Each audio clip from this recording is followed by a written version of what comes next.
الحمد لله رب العالمين الرحمن الرحيم مالك يوم الدين إياك نعبد وإياك نستعين اهدنا الصراط المستقيم صراط الذين أنعمت عليهم غير المغضوب عليهم ولا الضالين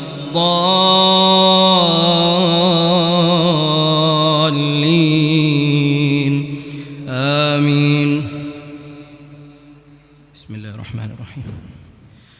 سبحان الذي أسرى بعبده ليلا من المسجد الحرام إلى المسجد الأقصى الذي باركنا حوله لنريه من آياتنا إنه هو السميع البصير. وآتينا موسى الكتاب وجعلناه هدى لبني إسرائيل ألا تتخذوا من دوني وكيلا ذرية من حملنا مع نوح إنه كان عبدا شكورا.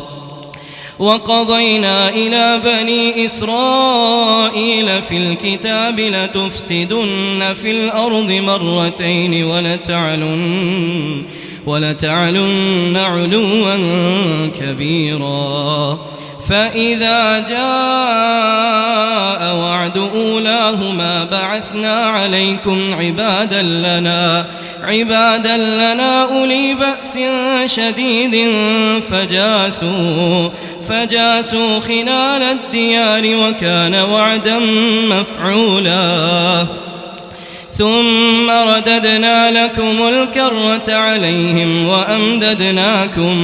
وأمددناكم بأموال وبنين وجعلناكم أكثر نفيرا. إن أحسنتم لأنفسكم وإن أسأتم فلها. فإذا جاء وعد الآخرة ليسوءوا وجوهكم